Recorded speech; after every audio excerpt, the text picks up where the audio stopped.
Gormenghast. Chapter 12.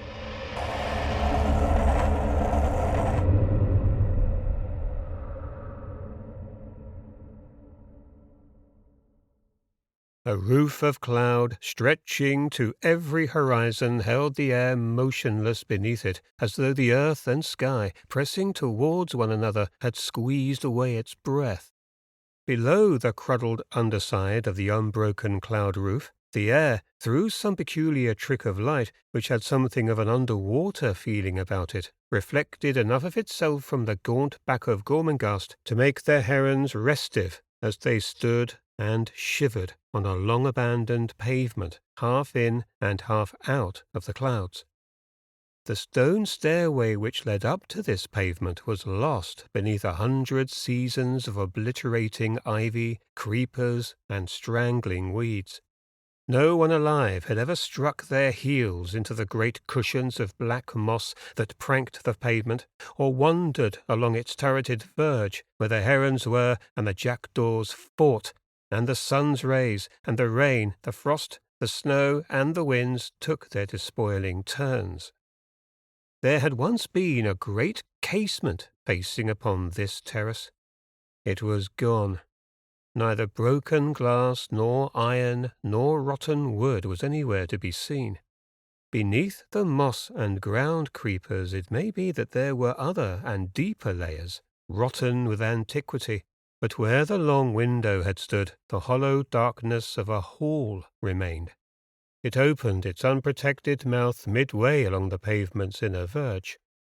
On either side of this cavernous opening, widely separated, were the raw holes in the stonework that were once the supporting windows.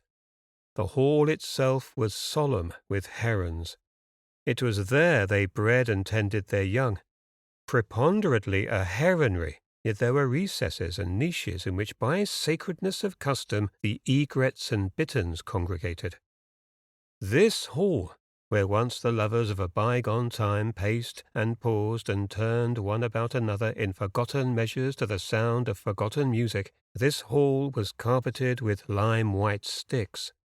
Sometimes the setting sun, as it neared the horizon, slanted its rays into the hall, and as they skimmed the rough nests, the white network of the branches flared on the floor like leprous corals, and here and there, if it were spring, a pale blue-green egg shone like a precious stone, or a nest of young, craning their long necks towards the window, their thin bodies covered with powder down, seemed stage-lit in the beams of the westering sun.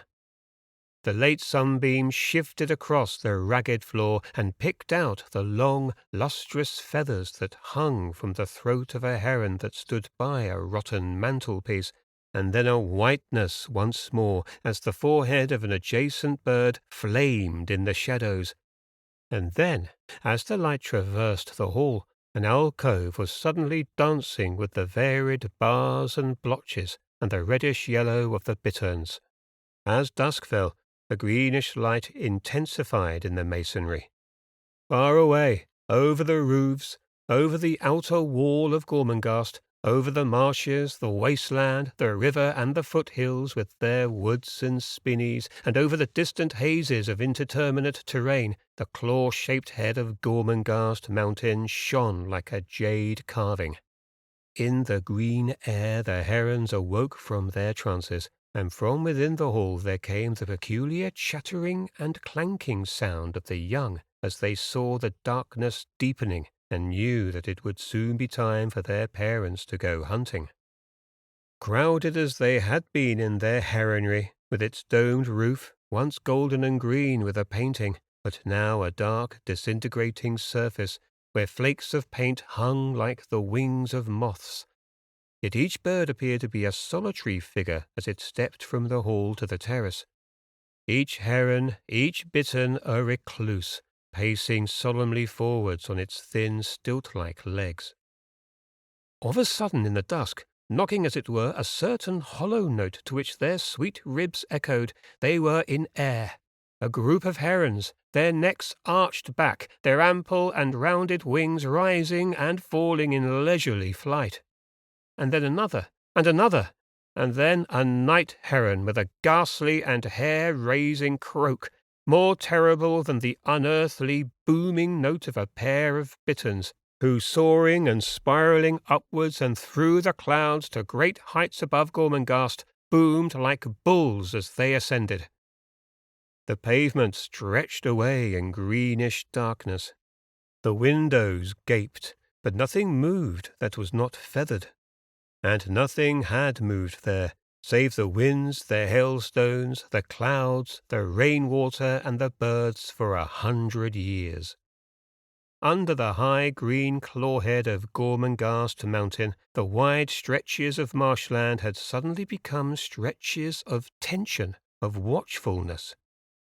Each in its own hereditary tract of water, the birds stood motionless, with glistening eyes, and heads drawn back for the fatal stroke of the dagger-like beak. Suddenly, and all in a breath, the beak was plunged and withdrawn from the dark water, and at its lethal point there struggled a fish. In another moment the heron was mounted aloft in august and solemn flight. From time to time during the long night these birds returned, sometimes with frogs or water mice in their beaks, or newts or lily-buds. But now the terrace was empty. On the marshlands every heron was in its place, immobile, ready to plunge its knife. In the hall the nestlings were for the moment strangely still. The dead quality of the air between the clouds and the earth was strangely portentous. The green penumbral light played over all things. It had crept into the open mouth of the hall where the silence was. It was then that a child appeared. Whether a boy or a girl or an elf, there was no time to tell. But the delicate proportions were a child's, and the vitality was a child's alone. For one short moment it had stood on a turret at the far end of the terrace, and then it was gone, leaving only the impression of something overcharged with life, of something slight as a hazel switch. It had hopped, for the movement was more a hop than a leap or a step, from the turret into the darkness beyond, and was gone almost as soon as it had appeared. But at the same moment that the phantom child appeared, a zephyr had broken through the wall of moribund air and run like a gay and tameless thing over the gaunt, harsh spine of Gormenghast's body. It played with sere flags, dodged through arches, spiraled with impish whistles up hollow towers and chimneys, until, diving down a saw-toothed fissure in a pentagonal roof, it found itself surrounded by stern portraits.